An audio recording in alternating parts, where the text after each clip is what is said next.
Harry and Harry's Wife, Netflix Analysis Part 10. We move to the Big Sur in California, and we have Harry explaining that so much of what Harry's wife is and does is similar to my mother. Now, of course, her narcissism compels her to behave in a similar way because it identifies that he has a vulnerability with regard to the loss of his mother at an early age. This is what we do. It's called a special trait. A special trait of the victim is manna from heaven, as it enables us to exploit that for the purposes of asserting control over that individual and drawing fuel from them, but causing them to be all the more reliant upon us. For instance, whereby we recognize that you have a particular vulnerability, in the early stage of the golden period, we will, of course, create false compassion, particularly mid-range narcissists, by talking about it's so awful that you lost your mother at a young age. That must have been so difficult for you. I'm so sorry that that's happened to you. You've got my support, etc. And therefore the victim believes that they found somebody that not only cares for them, but understands them. Whatever that vulnerability might be, whether it's an abusive relationship beforehand, the loss of a parent, perhaps some kind of medical condition, the fact that the individual perhaps has been through relationships with narcissists previously, all of those things amount to special traits, their vulnerabilities, and the narcissist, having no emotional empathy, no actual compassion, will ruthlessly and readily exploit that, both in terms of appearing to support the victim vis-a-vis their weakness or vulnerability, and then, of course, during devaluation, use it against them. It's often said that Harry has been seeking his mother. What he's actually seeking is somebody to behave in a similar way to his mother, and as a consequence of that, Harry's wife's narcissism has identified that by false compassion, false empathy, cognitive empathy, that she can create the things that Harry wanted from his mother and was denied. Indeed, Harry continues by explaining that Harry's wife exhibits the same compassion, the same empathy, confidence and warmth about her as Diana. Of course, she does not, because as a narcissist, she's completely devoid of compassion, devoid of emotional empathy, devoid of warmth. She will express her confidence, narcissists often do. Harry, of course, unwittingly believes all of this is genuine. He believes that it's all real.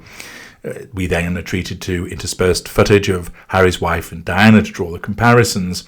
And we see Archie being shown a picture of Diana as Harry talks about protecting his family and not wanting history to repeat itself. In some respects, he was the perfect victim.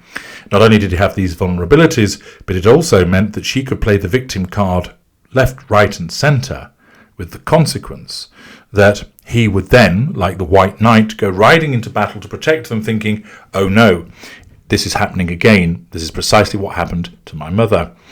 He wouldn't realise, of course, that much of the condemnation and criticism is justified in relation to Harry's wife's behaviour and indeed to some extent some of his own behaviour. But he buys into her victim mentality and saying, essentially, protect me. You said that you would, and this is going to go down the same route as your mother. You don't want that to happen again. And immediately her narcissism prods that vulnerability of his. Once again, Diana is brought up, and we refer to her death on August 31st, 1997, and it shows the footage of Harry and William meeting the public. It's worthwhile, of course, pointing out that William lost his mother also, but he hasn't made a career almost out of repeatedly talking about it. There'll be some that say, well, perhaps he ought to do so. One should imagine that William speaks privately about the loss of his mother, occasionally making mention of it in public, but not utilising it as a totem by which he elicits sympathy. Harry's reference, of course, to his mother has increased since You Know Who has come along, because, one, she has Diana duplicated, which has pushed it more to the forefront of his mind, and also she has encouraged him, as part of her supposed support and compassion, to talk about these issues, that this sharing is caring approach, to get it all out there. But unfortunately, for many people, that then creates two problems. First of all, people can see that she's behind this increase in him talking about it. But also it creates empathy fatigue, whereby many people were not unsympathetic to the fact that a young boy lost his mother in very tragic circumstances, but after a while have said, look, this happened some 25 years ago, move on, stop banging on about it, seek therapy, seek your closure in private, do as your elder brother has done. Of course, Harry's wife doesn't want that, because the legacy of Diana is something that she can leverage to enable her to control Harry. We then hear from Harry's childhood friend, Nikki, and we're showing the funeral footage of him walking behind the coffin, and Nikki explaining that he met Harry at Eton when they were 13, and explained that there was more media around when Harry was at Eton. And then Harry goes on to explain that everything that had happened to his mother then started to happen to him.